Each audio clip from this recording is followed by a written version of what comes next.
Hey, what's up you guys? I'm back doing another action figure toy review, and today I'm going to be looking at the Marvel Legends Groot Evolution Groot. So this is the same exact sculpt as the Build-A-Figure from the first time around with Guardians of the Galaxy 1. And this figure was also reused again in the 5-pack with the original Guardians from Volume 2. And I decided that the Volume 3 Guardians, although in their suits they looked great, I didn't like the Volume 3 Groot, so I decided to go with this iteration for character design. And this 3-pack actually came with 2 other versions of Groot. So let's take a look at this first. I don't have the original packaging, so we're just going to take a look at the accessories and then we'll take a closer look at Groot. So the first one is the Baby Groot. And unfortunately, this is a figurine. It's not posable, so it's just basically a little statue you can add to your display. But I think it looks really good. So this little Baby Groot measures in at... Oh, he is only 1¼ inch or 1½ inch tall, and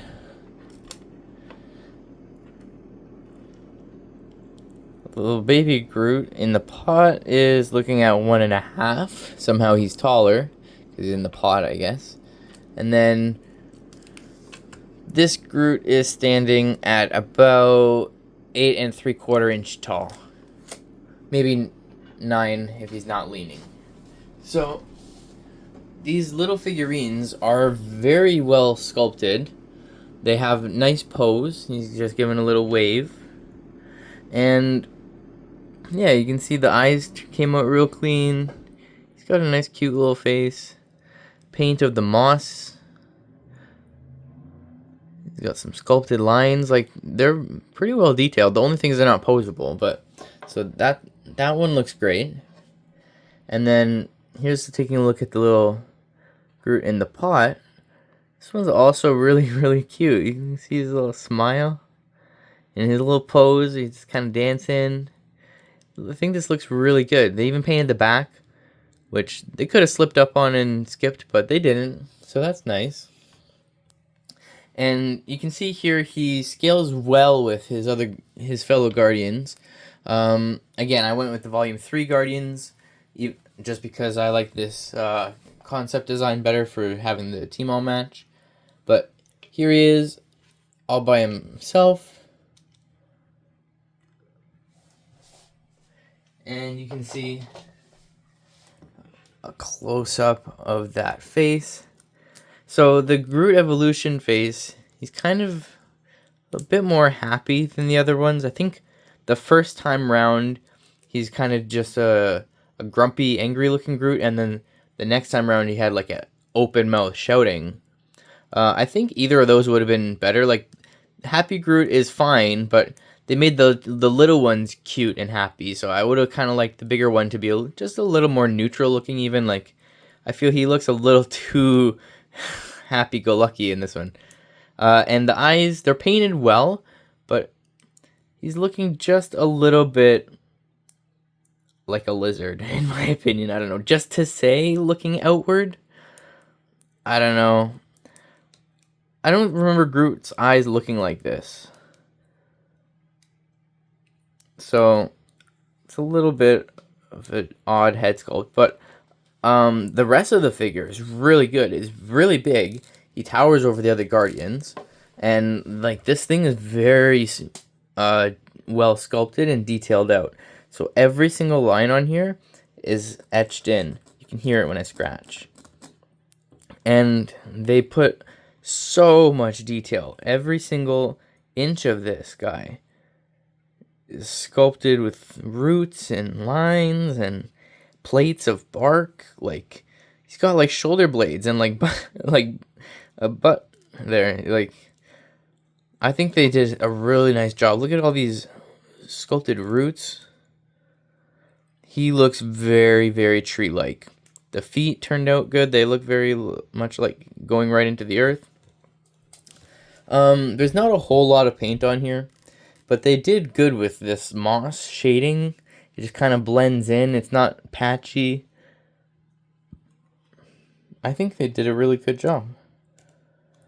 And then all these little spike parts, they're just like a soft rubbery material that are just kind of coming off of the sculpt. So you don't have to worry about cutting yourself or them breaking. They should be good. And let's go over the posability. So his head can go up just a little bit. And he looks down better. Actually, he doesn't really look down that far. That's kind of unfortunate. But he does have a diaphragm joint. So that'll help with getting his face looking where you want. So altogether with the diaphragm and his head up, then it does look more like that. Diaphragm all the way down, you know, it's a little bit better. And so head side to side, diaphragm side to side, as well as a little bit of shifting. The shoulders come out to the side past halfway, which is nice. Those spikes don't get in the way there. And there's an upper arm swivel. He has double jointed arms, which is nice. But they don't have the best range of motion. Well, he gets in there pretty far, but I feel it could be a little bit further. And then he doesn't have a forearm rotation, but his wrists rotate, and they also hinge. Pretty good movement there. You can see it looks like his fingers are like dulled.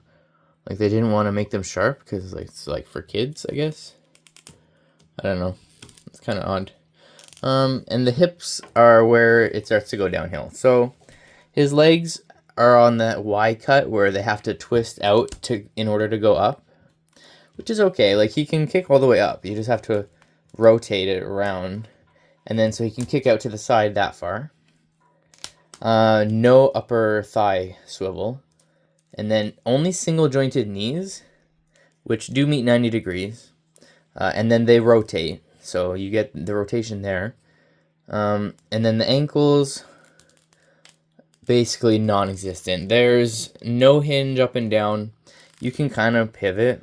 So that'll help with posing at least, but no hinge. So that's kind of a bummer. But from the, diaphragm up, from the diaphragm up, his articulation is not bad. These standard Marvel Legends. The neck articulation, though, is pretty lacking, which the downward movement is the real downside there, because Groot's a tall guy. Like, you're really relying on that diaphragm joint, and then there's no ab crunch or waist swivel, so he's not the most posable. And the figure didn't come with a lot of accessories. These tiny figurines are nice. They have some nice detail, but they're not posable, and then he didn't come with anything else. I feel like this figure desperately needs an alternate head.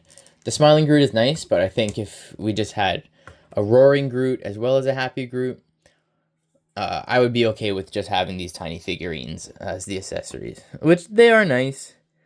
The whole point of this particular pack was it's Groot evolution, so it's showing Groot how he develops through the different stages, but they're missing the most important one, where he's in Groot 2, or volume Groot 2, Guardians of the Galaxy 2, where he's like Teen Groot. I suppose they're going to come out with that in a later pack further down the line, but for right now, this is all we have. And so for what we got, I think it's great. I like this character design, again, much better than in Guardians 3, so I chose this iteration. And yeah, I mean, I like it. There's a reason Hasbro reused the sculpt 3 times. It's nice. It's painted well. There's not much more they could do really other than boost up the articulation a bit, maybe give us an alternate head sculpt. But yeah, so other than that, I think they really did a good job with this one. I highly recommend you pick one up. Not much more to say. So hit that like button, hit that subscribe hit that like button and subscribe to the channel if you liked what you saw here. Hit the notification bell to stay up to date on everything Marvel Legends. And I'll see you guys in the next video. Peace.